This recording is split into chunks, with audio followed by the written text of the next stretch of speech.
Good morning students, मैं सुना करना यूपीएस मुकाम से क्लास 6 का ज्योग्राफी का हमने लेसन पढ़ा था the earth in the solar system. इसको हमने कंप्लीट कर लिया, लेकिन आज हम इसकी थोड़ी रिवीजन करेंगे इस चैप्टर की। तो इसके जो मेन पॉइंट्स है वो डिस्कस करेंगे। तो इसमें हमने पढ़ा था कि हम अगर स्काई की तरफ देखें तो हमें बहुत सारे ऑब्जेक्ट्स जो हैं वो शाइनिंग करते हुए दिखते हैं। बहुत सारे ऑब्जेक्ट्स चमकते हैं, कुछ ब्राइट होते हैं, कुछ डिम होते हैं, कुछ तेज़ चमकते हैं, कुछ धीमी चमकते हैं। ठीक है, और ऐसा लगता है जैसे कि डायमंड्स हैं, कि स्काई में डायमंड्स हैं, देखो सब जो है वो चमकते हैं। लेकिन कुछ जो होते हैं वो चमकते नहीं हैं, खाली उनकी शाइनिंग होती है, उनकी रोशनी होती है। तो उसमें एक होता है मून। ठीक है, along with this bright object you may also see the moon on the most of, कि कुछ दिनों में हम आजकल अगर आप देखें अगर आज के डेज में, तो मून जो है वो छोटा छोटा नज़र आता है, मतलब मून बनना शुरू हुआ है। तो ये जब मून जो धीरे धीरे बनता जाएगा 15 दिन के बाद जो है मून फुल मून में आता है, उसे हम कहते हैं पूर्णिमा। और लेकिन जब मून जो है 15 डेज़ के बाद, पूर्णिमा के बाद, फिर मून जो है घटना शुरू हो जाता है, लास्ट में मून जो है वो ख़त्म हो जाता है, उसे कहते हैं अमावस कहते हैं उसे। तो the sun, the moon and those subject shining in the night sky are called celestial bodies. Moon या सन हो या दूसरे ऑब्जेक्ट्स जो हैं रात को आसमान में स्काई में शाइन करते हैं, उसे हम कहते हैं कैलेस्टियल बॉडीज़। और कुछ कैलेस्टियल बॉडीज होते हैं वो बड़े होते हैं और गर्म होते हैं, और वो गैसेस से बने होते हैं, तो उनकी अपनी हीट और लाइट होती है। तो उनमें कुछ है स्टार्स। जो सन है वो भी एक स्टार है। ठीक है, स्टार्स की अपनी लाइट होती है, अपनी चमक होती है, वो हज़ारों लाखों करोड़ों की तादाद में होते हैं, बिलियंस की तादाद में होते हैं, तो उन्हें हम काउंट नहीं कर सकते। और जो सन है वो भी एक स्टार है जो डे में निकलता है। Countless twinkling stars in the sky are similar to the sun. जो रात को अनगिनत तारे आसमान में होते हैं वो सन के बराबर होते हैं। जैसे सन है एक स्टार, वैसे ही बाकी स्टार्स हैं। मगर एक बात है कि सन की हम हीट और लाइट को महसूस कर सकते हैं। दिन में हमें अगर ठंड लग रही होती है तो हम सूरज के नीचे बैठते हैं तो हमें गर्मी महसूस होती है, और गर्मी में हमें सूरज इतना गर्म लगता है, सन इतना गर्म होता है कि हम सन की लाइट में नहीं बैठ पाते हैं। तो स्टार्स का ये है, स्टार्स की रोशनी तो होती है लेकिन सन की जितनी नहीं होती है, और ना ही उनकी हीट होती है, मगर because they are very far from us, क्योंकि वो हमसे बहुत ही दूर है। सन भी हमसे दूर है, लेकिन जो स्टार्स हैं वो हमसे ज़्यादा दूर है। तो फिर हमने पढ़ा था कॉन्स्टलेशंस। कॉन्स्टलेशन क्या होता है? Group of stars. While watching the night sky, you will notice various patterns from the different group of stars. These are called constellations. जो हम रात को कभी आसमान में देखते हैं तो हमें ग्रुप ऑफ स्टार्स दिखते हैं, स्टारों का ग्रुप दिखता है, झुंड दिखता है, तो उसे हम कहते हैं कॉन्स्टलेशंस। तो ऐसे ही 7 स्टार्स का ग्रुप है, उसे हम कहेंगे सप्तऋषि। ठीक है, या उसे कहते हैं, ठीक है, part of the Ursa Major constellation. आज someone elder in the family और neighbourhood to show the you more stars, planets and constellation in the sky. ठीक है, जो हमें क्या कहते हैं, जो 7 ग्रुप्स का स्टार है उसे कहेंगे हम सप्त ऋषि। 7 स्टार्स का ग्रुप, 7 ऋषिस का ग्रुप। तो in ancient time people use to determine direction during the north with the help of stars, night in the help of. पुराने ज़माने में लोगों अगर डायरेक्शन का पता करना होता था अपना, कि हम किस डायरेक्शन में खड़े हैं, तो वो स्टार्स का देखते थे। अगर नॉर्थ स्टार की तरफ खड़े हैं, नॉर्थ की तरफ खड़े हैं, तो वो पोल स्टार होता था, वो उनकी नॉर्थ डायरेक्शन होती थी। आगे आ गया प्लैनेट्स। ठीक है, प्लैनेट्स क्या हैं? Some celestial bodies do not have their own heat and light. कुछ कैलेस्ट्रियल, देखिए हमने पढ़ा जो स्टार है या सन है उनकी अपनी हीट एंड लाइट है, लेकिन कुछ कैलेस्ट्रियल बॉडीज हैं जिनकी अपनी हीट एंड लाइट नहीं होती है, जिसमें आ गया आपके प्लैनेट्स। जो प्लैनेट है वो come from the Greek word से निकला है प्लैनेटाई, जिसका मीनिंग है वॉन्डरर्स, मूवर्स, घूमना। जो प्लैनेट है वो सन के इर्द गिर्द घूमते हैं, और उनकी अपनी हीट एंड लाइट नहीं है। वो अपनी हीट एंड लाइट कहाँ से लेते हैं? सन से। हमारी अर्थ जैसे है, हमारा अर्थ भी एक प्लैनेट है, तो उसमें जो हीट और जो लाइट कहाँ से पड़ती है? सन से पड़ती है, उसकी अपनी हीट और लाइट नहीं है। तो which is our nearest star? If you look at the earth from a greater distance say the moon, it will appear to the shining just as the moon. कि जो अर्थ है, अर्थ भी जो ऐसे चमकता है जैसे कि मून चमकता है।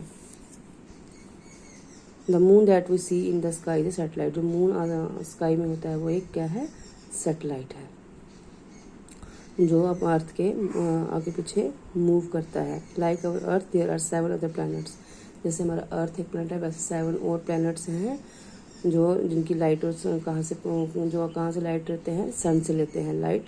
सम of them have their moons too. कुछ प्लैनेट्स के ऊपर मून भी है, सबके ऊपर मून नहीं है। तो अब हमारे कौन कौन से प्लैनेट्स हैं? The sun, 8 planets, satellite and some other celestial body known as asteroids and meteoroids।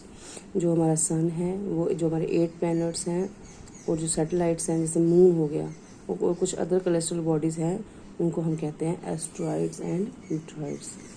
तो ये हमारे आगे 8 प्लैनेट, ये हमारा सन है। सन के आगे पीछे जो ये प्लैनेट्स हैं ये मूव करते हैं। 8 planets.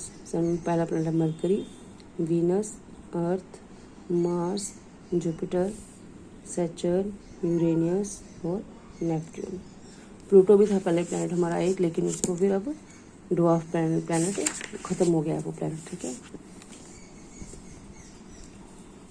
From the solar system we often call it, हमने पढ़ा ये कि एस्ट्रॉइड्स और मीटरॉइड्स बोलते हैं इनको।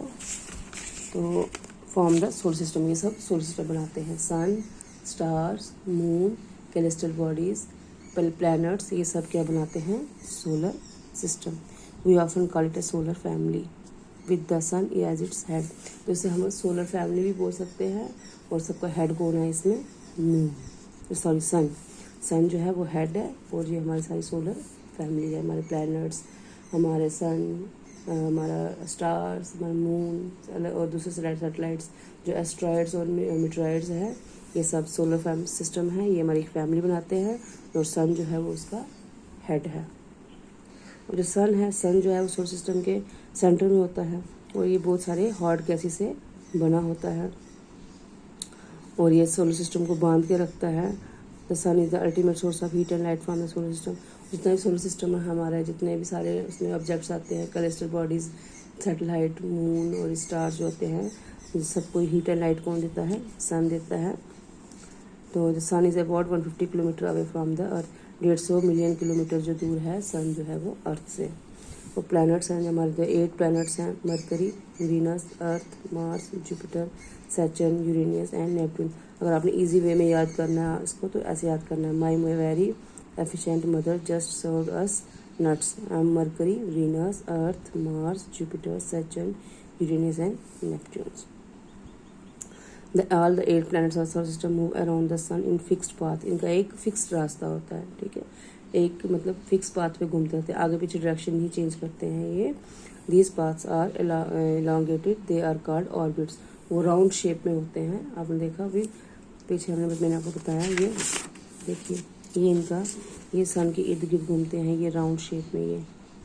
ये इनके ऑर्बिट्स हैं। ये 2 3 4 5 6 7 ये 8, ये इनके ऑर्बिट्स हैं। इन पे ये घूमते रहते हैं प्लैनेट्स। इनकी अपनी प्लेस होती है कि आगे पीछे मूव नहीं करते हैं, इनकी फिक्स प्लेस होती है। Mercury is the nearest to the sun. Mercury है वो सन के बिल्कुल नज़दीक है, और 88 डेज लेता है कंप्लीट वो 1 राउंड कंप्लीट करने में। वो जो अर्थ की शेप है वो है जॉइड शेप में, ठीक है। तो फिलहाल ये सब प्लैनेट्स हैं, ठीक है। और पहले इसका प्लैनेट प्लूटो भी इसका एक प्लैनेट था, लेकिन 2006 में इसको एक ड्वार्फ प्लैनेट के लिए घोषित कर दिया गया कि ये ख़त्म प्लैनेट है एक। द अर्थ है, तो अर्थ जो है वो 3rd नियरेस्ट प्लैनेट है सन के, और 5th लार्जेस्ट प्लैनेट है ये। It is slightly flatten to the poles, this is why it shape is a describe. मतलब वो अगर आप अर्थ की शेप देखो तो ऐसा जैसे फिसल रहा होता है, राउंड शेप जैसे बॉल होती है एक, वैसे शेप का है। तो इसका अर्थ की जो शेप है वो जॉइड है। जॉइड मीन्स बिल्कुल राउंड शेप नहीं है। अगर हम ऐसा कहेंगे अर्थ पे कुछ बॉल शेप की होती है कि एक स्लिप होने वाली है, राउंड शेप में है लेकिन टोटल राउंड नहीं है। फिर आगे आपका मून। मून जो है वो एक सैटेलाइट है।